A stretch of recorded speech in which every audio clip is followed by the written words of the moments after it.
You know, we're supposed to live a full life, and I'm here to help you do that. I'm Royal, and this is Life Support TV.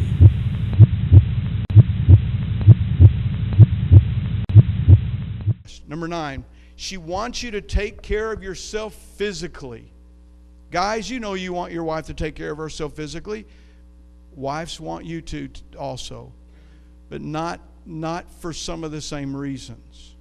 We'll talk about the guys' reasons later on. But your wife wants you to live. She's not nagging you about the calorie intake as much for your looks as she's nagging you about the calorie intake with, I want you to be around to help me raise these kids. Y'all know people that have died all around you. And you know what?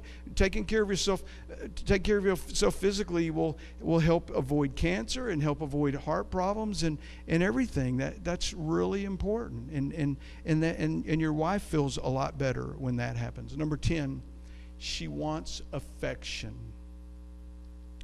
She wants affection. And I put there in parentheses, you did not accidentally fall in love. You will not accidentally stay in love. So let me ask you something. If you were to meet that beautiful lady right now, and you were treating her the way that you treat her right now, would you ever get a second date? Would you?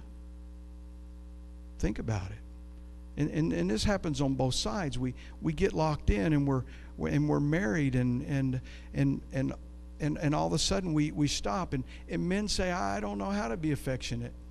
She would have never fallen in love with you unless you gave her diamonds if you weren't affectionate. You know what I'm saying? And how do you think about what's affectionate? Think back when you fell in love with her. Think back when you couldn't wait. I remember. Look, I'm 17 years old. I'm working at Woolco in North Dallas, sporting goods manager, making $5 an hour. And I'd go to school in the day and I would work at night and I would get off at 10 o'clock and I would get from North Dallas to her house in South Irving by about 10:45, and she had about 30 minutes before I had to come home, and I did not miss rushing over there every single night. I couldn't wait to call her on my break. We didn't have cell phones. We didn't text. We had to use a real live, honest to goodness phone, and those weren't everywhere. You know what I'm saying? Be affectionate. Be affectionate. I think one thing I learned in counseling was that people really act different when they're dating than they do after they get married. And what I realized was that part of the problem we have after we get married is we feel like we've been ripped off. Been ripped off.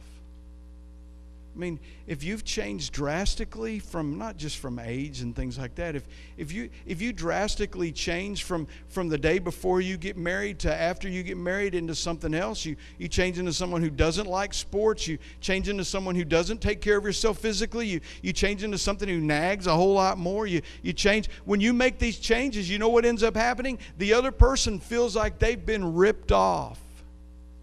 Ripped off. And guys, affection is one of those things. We're all affectionate when we're crazy about them. But we got to stay affectionate. And that's why you've got to go from that level of love where you're on an adrenaline rush all the time to that level of love is I love because God loves me and I can love her with all that I got. I'm Royal, and this is Life Support TV.